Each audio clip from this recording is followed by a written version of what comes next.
Welcome to Falcon computer academy. मैं हूं केवल विजय और मैं आज आपको एमएस एक्सेल में पढ़ाने जा रहा हूं कि हम चंद एक सेकंड्स के अंदर किसी भी फाइल को किस तरह से रिड्यूस कर सकते हैं। जैसे कि आपको स्क्रीन पे नज़र आ रहा है कि मेरे पास एक फ़ाइल एक्सेल वर्कशीट यहाँ पे 62 MB की यहाँ पे एक फ़ाइल बनी हुई है।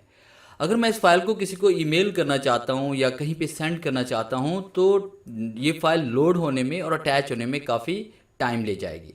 तो इस फाइल को हम रिड्यूस करना चाहते हैं। हम चाहते हैं कि इसको 70-80% तक हम इसे रिड्यूस कर लें और इसको रिसाइज कर लें ताकि ईजिली हम किसी जगह इसको ईमेल वगैरह या उसे सेंड वगैरह कर सकें। तो लेक्चर स्टार्ट करने से पहले हमेशा की तरह यही कहूँगा कि अगर आज की इस वीडियो से कुछ आप सीख पाएँ, कुछ आप न्यू लर्न कर पाएँ तो इस वीडियो को लाइक और शेयर ज़रूर कर दीजिएगा। तो स्टार्ट करते हैं आज का लेक्चर। तो देखिए मेरे पास ये फाइल पड़ी हुई है एक्सेल वर्कशीट के नाम की। मैं इस फाइल को यहाँ से ओपन कर लेता हूँ और ये फाइल मेरे पास है। यहाँ मैंने बहुत सारा डाटा यहाँ पे फर्जी डाटा यहाँ पे राइट किया हुआ है और बहुत सारे सेल्स के अंदर मैंने राइट किया हुआ है, तभी जाकर ये फाइल मेरे पास यहाँ पे 63 MB की बनी है।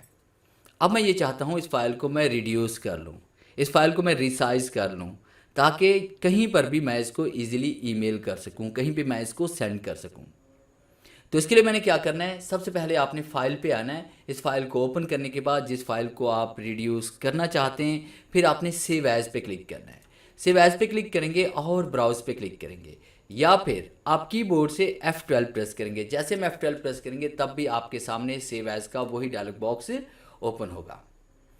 अब उसके बाद आपने क्या किया, यहाँ पे आपने फाइल को नेम देना है। रीनेम हम किसे कर रहे हैं, ठीक है। यहाँ पे हमने इसको नाम दे दिया रिसाइज या कंप्रेस से कर लेते हैं, कंप्रेस फाइल कर लेते हैं।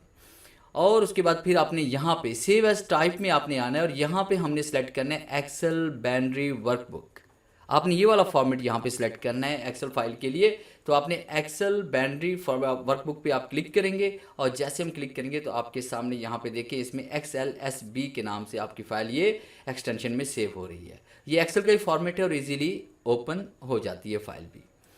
तो हमने क्या किया, यहाँ पे डेस्कटॉप पे हम आते हैं। डेस्कटॉप पे आने के बाद मैंने यहाँ पे एक्सेल के फोल्डर के अंदर मैं इसको सेव कर लेता हूँ और उसके बाद हम इसको सेव करते हैं। तो याद रखिएगा मैंने जो पहले फाइल जो बनाई थी वो 63 MB की थी।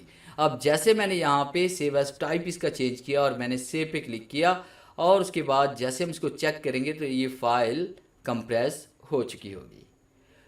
तो दोबारा हम फाइल पे आते हैं। फाइल पे क्लिक करने के बाद हमने ओपन पे आना है, ब्राउज पे क्लिक करते हैं। देखिए मेरे पास यहाँ पे फाइल आ चुकी है। यहाँ पे कंप्रेस फाइल XLSB के नाम से पहले वाली जो फाइल थी वो 62 MB की थी और जो जैसे हमने इसको रिड्यूस किया, कंप्रेस किया तो ये फाइल हमारे पास सिर्फ रह गई 4 MB की।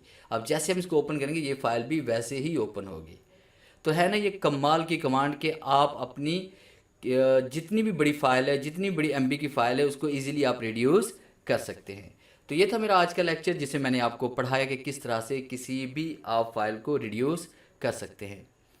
तो उम्मीद है आज के इस लेक्चर से ज़रूर कुछ नया सीखने को मिला होगा। वीडियो अच्छी लगी तो इसे लाइक कीजिए और अपने दोस्तों के साथ शेयर कीजिए। मिलते हैं हम नेक्स्ट लेक्चर में, तब तक के लिए गुड बाय।